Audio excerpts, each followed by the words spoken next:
نحمد ونصلي على رسوله الكريم أما بعد بسم الله.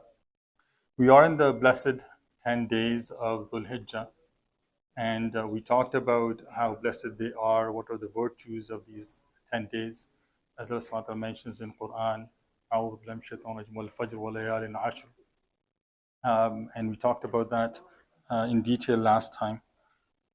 So I wanted to focus today on the act of sacrifice, the Qurbani that is associated with the Eid-ul-Adha. And we should talk a little bit about the history of that event. And it's an amazing story that we all know, but it's a good reminder to all of us of what happened between Ibrahim a.s. and Ismail a.s.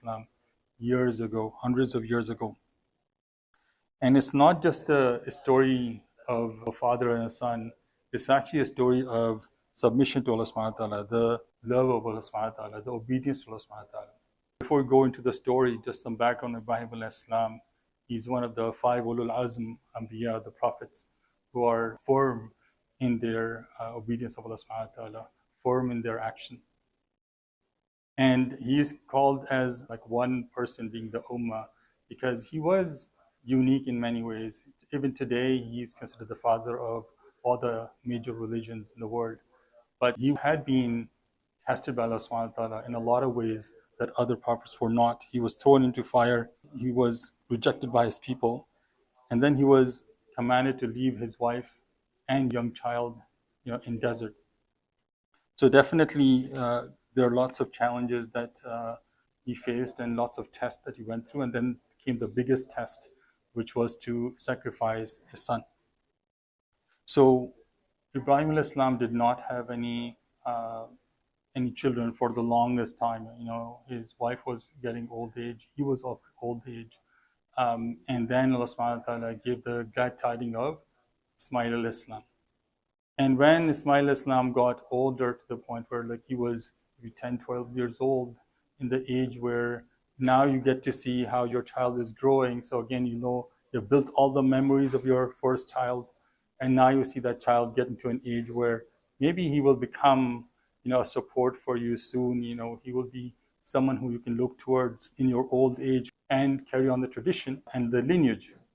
And at that point, Allah subhanahu wa ta'ala asks him to sacrifice, which was a major test.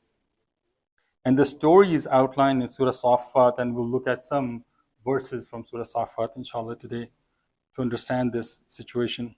Allah subhanahu wa ta'ala says, فَلَمَّا بَلَغَ مَعَهُ السَّعْيَ قَالَ يَا بُنَيَّ إِنِّي أَرَى فِي الْمَنَامِ أَنِّي أَذْبَحُكَ فَانظُرْ مَاذَا تَرَى.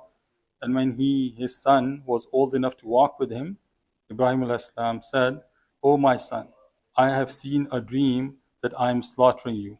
What do you think?" So this would be a very difficult question to answer, a very odd question. Imagine a child hearing this from his father, that, I have been commanded to slaughter you. How would that child react? But Ismail Islam had a great response. He did not resist. He did not argue. He did not run away from home. He just submitted to the will of Allah subhanahu wa ta'ala. And Allah subhanahu wa ta'ala has recorded what he said in the Quran. قَالَ يَا أَبَتِ إِفْعَلْ مَا تُؤْمَرْ سَتَجِدُنِي إِنْ شَاءَ اللَّهُ مِنَ الصَّابِرِينَ. O my father, do as you have been commanded. If Allah wills, you will find me among the patient. So subhanAllah, both father and son are willingly submitting to Allah subhanahu wa ta'ala on a very difficult task. Both for father and son, very challenging. فَلَمَّا أَسْلَمَا وَتَلَّهُ لِلْجَبِينِ. And when they had both submitted, and he laid him down upon his forehead, subhanahu wa ta'ala explaining that at the time of sacrifice, that Ibrahim al-Islam was ready, and Ismail al-Islam was also ready. What happened? So Allah subhanahu wa ta'ala at that point accepted the effort, accepted the action. Because think about this, it was difficult, it was challenging, but both persevered. They went to the last step. And that was the intent Allah subhanahu wa ta'ala had, not to actually have the sacrifice happen, but to test Ibrahim al-Islam. How far can he go in his submission to Allah subhanahu wa ta'ala? So as soon as he placed the knife on his son, his father replaced him with a ram, an animal. So in the next verse, Allah subhanahu wa ta'ala says, وَنَادَيْنَاهُ أَن يَا إِبْرَاهِيمُ قَدْ صَدَّقْتَ الرُّؤْيَا. O Ibrahim, you have fulfilled the vision. So you have completed the job that I assigned to you. The command that I gave to you, you have completed that command. So no longer are you going to lose your son. But instead, Allah subhanahu wa ta'ala replaced it with an animal. So think about this. Even though they were both ready, they had one more challenge on top. So both were willing and one more challenge on top. What was that challenge? So they had overcome the challenge of their nafs, but they still had the challenge of Shaytan. As they were trying to go to the place to sacrifice, Shaytan comes to Ibrahim alayhi salam, Ismail alayhi salam, Hajar alayhi salam, and then try to distract them, dissuade them from this action.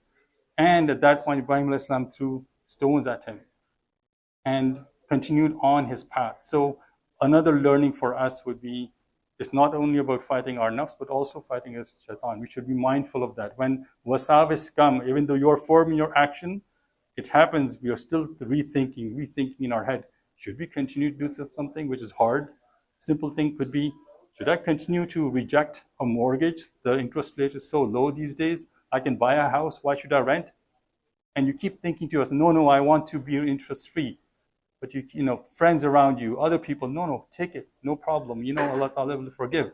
But you have to remain firm. You have to remain firm. Once you have taken the action, you have gone through that exercise, you have to remain firm. So, subhanAllah, because of the persistence of Ibrahim alayhi salam, how Allah subhanahu wa ta'ala loved his duty. Even to this day, we repeat the actions. When you go to Jamarat and you are throwing your stones at Shaitan, that's just imitating the act of Ibrahim alayhi salam hundreds of years ago. Same thing with the sacrifice. To this day, we are repeating that same act. So when you do something for the sake of Allah subhanahu wa ta'ala, Allah subhanahu wa ta'ala keeps it alive even after you're gone from this world. That act continues. Allah subhanahu wa ta'ala mentions Surah Hajj, لن ينال الله لحومها ولا دماؤها ولكن يناله التقوى منكم. Neither their meat nor their blood reaches Allah, but what reaches Him is your taqwa. So when we are sacrificing the animal, it's not that Allah subhanahu wa ta'ala is in need of the meat, but it is our taqwa. It is our intention to fulfill the command of Allah subhanahu wa ta'ala. That is what is dear to Allah subhanahu wa ta'ala. We have to look at sacrifice in also its broader sense, not only sacrificing of the animal on the day of Eid-ul-Adha. I mean, that's just one occasion. Islam expects you to sacrifice throughout your life in many different ways, on a daily basis. I'll give you some example. When you're reading Salah, especially the Fajr Salah, you're sacrificing your sleep. It's hard, especially these days in summer. You have to wake up quite early. When you're fasting, you're sacrificing your desires. When you're giving charity and zakah, you're sacrificing your love of the wealth. When you do Hajj, you're sacrificing your comfort. So there's a sacrifice in Islam in all the steps, and that's required on a daily basis. Even other acts, it's easy to fall into the trap of watching immoral things on your devices or looking at the other gender. All those things, you have to control your desires. And Allah subhanahu wa ta'ala mentioned this in Surah Al-Imran. لَن تَنَالُوا الْبِرَّ حَتَّى تُنْفِقُوا مِمَّا تُحِبُّونَ. Never will you attain the good reward until you spend in the way of Allah from that which you love. So we have to reflect, all of us have to reflect, what is it that we are ready to sacrifice in the path of Allah subhanahu wa ta'ala, that we love. Ibrahim alayhi salam loved Ismail alayhi salam. There's no doubt about that. But given the command of Allah subhanahu wa ta'ala, he decided to sacrifice. We have to look at what is it that we have to sacrifice in our life. For some people, it could be their wealth. Their love of wealth blocks them from spending in the path of Allah subhanahu wa ta'ala. Others could be status. They're always doing things just to attain a position in the world, whether their actions are correct or not. They have to catch themselves. Yet for others, it could be sinful relationships. They just cannot control their desires.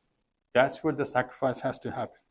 And for many others, it could be the pride that they have, or the desires of this dunya, or any other thing that takes them away from the path of Allah subhanahu wa ta'ala.